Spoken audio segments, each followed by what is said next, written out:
Hey guys, so the same thing happened with this video. The audio is not here for some reason. So this is the head I strung for Dave. It's actually Ian's dad, the guy that I strung the Nas for.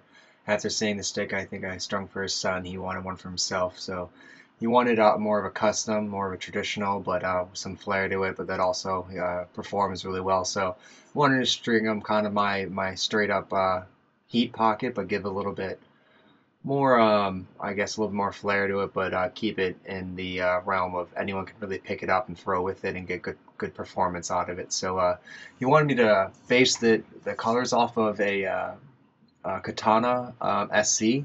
So, and yeah, I don't know if you guys ever seen those, but they're kind of like have like a gray gradient with silver and a little bit of black in it. So, kind of wanted to reflect that as well on his STX Super Power in all white, which I think looks really awesome on the shaft with the colors in it. So I really wanted to do a lot of gold because I don't know if you guys ever seen the Gimalax gold cross lace in real life. It really pops. It's got a really good color to it.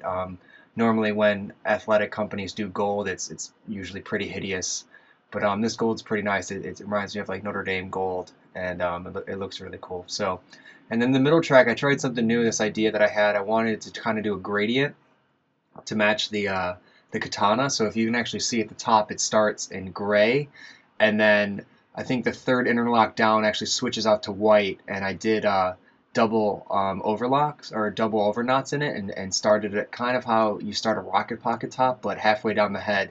So the mids actually changed from gray to white, and then at the bottom I inserted a silver saddle into it to reflect kind of the how the graphics are laid out on the katana, and I think it was really successful. It looks really awesome in real life, and I'm gonna keep using this and try and use a little bit more variants of it because I love where the gold and the silver at the top, and then you follow your eye down and it turns to white, and it really lets the gold stand out, the silver stand out, and the white stand out, and really clean on the all white head.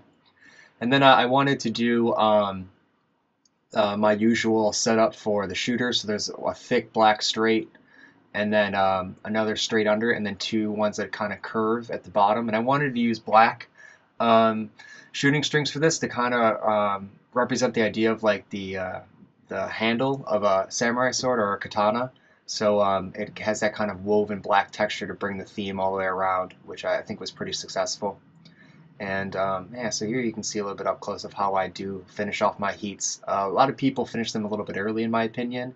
So it looks kind of like the pocket looks cheap in my mind. It looks like the pocket just kind of stops abruptly. It doesn't really go all the way into the throat of the stick. So that's how I finish mine off. I bring them down and I add a few more over. Now it's a little bit more work and hard to get it in the saddle, but the end result is just beautiful, and it gives the pocket a great shape to it. And yeah, it's a pretty decent mid pocket. Right now, I'm talking about the weight of them. I think I still have it written down here. Um, so I don't have the weight anymore, which sucks. Sorry about that. I think the mesh added 1.1 grams, and I think the heat added 1.6 grams, which is pretty good. Still keeps the head under, I think, under 7 grams, so that's pretty good for the traditional stick. So yeah, I think it turned out great. He sent me a photo of it. Really loved how the head turned out, and he said it threw great right out of the package, just like the nose. So that's the heat on the Super Power. Have a good one, guys.